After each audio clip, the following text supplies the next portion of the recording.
पाठ 8 ओणम। बच्चों चलो अपना सामान इकट्ठा करो। इस बार हम आपकी चाची के यहाँ केरल जाएंगे। वाह माँ, तब तो मजा आ जाएगा। वहाँ हम नीता और बॉबी के साथ खूब धमा चौकड़ी मचाएंगे।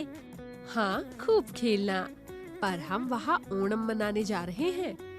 ओणम? ओणम क्या है माँ? पहले तो हमने नाम नहीं सुना। हाँ बेटा, यह केरल का सबसे मशहूर त्योहार है जो सबके घरों को खुशियों से भर देता है। हाँ, और बताइए ना इसके बारे में। आओ और बताती हूँ। भारत को त्योहारों का देश कहा जाता है। पूरे वर्ष त्योहारों की धूम रहती है। त्योहार जन जीवन में चेतना, उत्साह और एकता का संचार करते हैं। दक्षिण भारत में केरल राज्य हरा भरा व सर्वाधिक साक्षर लोगों का राज्य कहलाता है। वहाँ एक विशेष त्योहार मनाया जाता है, ओणम। लगातार 3 माह की भारी वर्षा के बाद आकाश स्वच्छ और चमकीला नीला हो जाता है। तालाबों, झीलों, नदियों और झरनों में जल की मात्रा बढ़ जाती है। कमल और लिली पूरे सौंदर्य के साथ खिलकर महकते हैं। फसलें पककर झूमने लगती हैं। यही समय होता है फसलों के घर आने का, झूमने और खुशियाँ मनाने का त्योहार ओणम मनाने का। यह श्रावण मास में मनाया जाता है। मलयालम में इस माह को चित्र मासम कहते हैं। इस समय ऐसा लगता है कि मानो प्रकृति भी ओणम मनाने की तैयारियां कर चुकी है।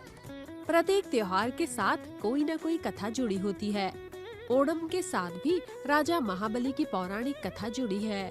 प्राचीन काल में राजा महाबली केरल राज्य पर शासन करते थे। उनके राज्य में चारों ओर सुख, शांति व समृद्धि फैली थी।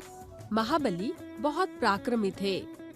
उन्होंने अपने बाहुबल से पृथ्वी और पाताल का स्वामी बनने के बाद आकाश की ओर अधिकार बढ़ाना शुरू कर दिया। देवराज इंद्र की प्रार्थना पर भगवान विष्णु ने ब्राह्मण का रूप धारण कर महाबली से दान में संपूर्ण पृथ्वी और आकाश मांग लिया और महाबली को पाताल भेज दिया। राजा महाबली की प्रार्थना पर प्रसन्न होकर भगवान विष्णु ने उन्हें वर्ष में एक बार पृथ्वी आने का आशीर्वाद दिया। केरल वासियों का दृढ़ विश्वास है कि प्रत्येक वर्ष महाबली तिरुओणम के दिन केरल राज्य में आते हैं। इस दिन महिलाएं उनके स्वागत में घरों के प्रवेश द्वार को रंगोली के माध्यम से सजाती हैं व रात्रि में दीप जलाती हैं।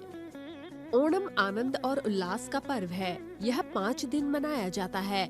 पहले दिन घर की लिपाई पुताई की जाती है और आसपास को स्वच्छ बनाया जाता है। सब घरों के आंगन रंग बिरंगे फूलों की गोलाकार आकृतियों में सजाए जाते हैं, जिसे पुक्कलम कहते हैं।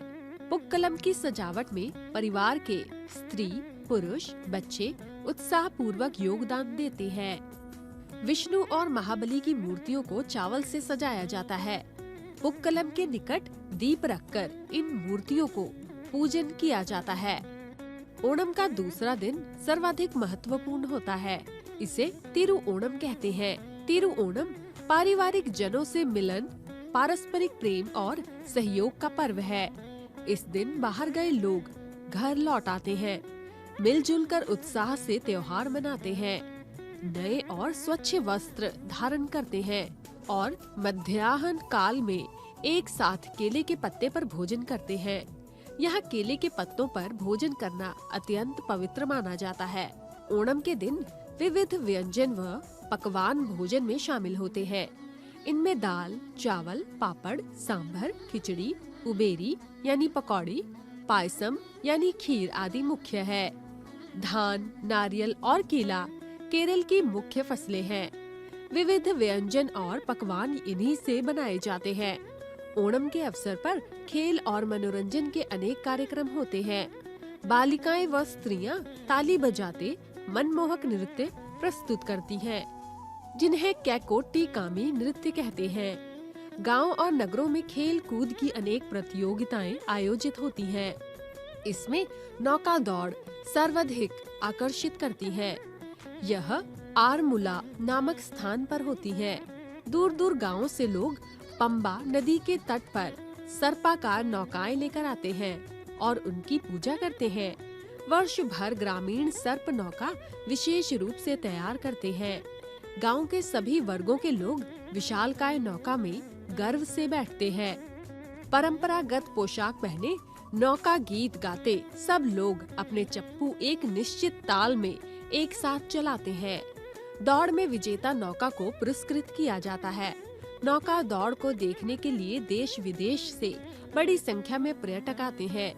माना जाता है कि तिरुओणम के तीसरे दिन महाबली अपने लोक लौट जाते हैं। इसलिए तिरुओणम के दिन आंगन में बनाई कलाकृतियां हटा ली जाती हैं। लेकिन अगले 2 दिन तक ओणम चलता रहता है। केरल वासी बीते ओणम की मधुर याद और अगले ओणम की प्रतीक्षा में पुनः खुशी से अपने कार्यों में लग जाते हैं।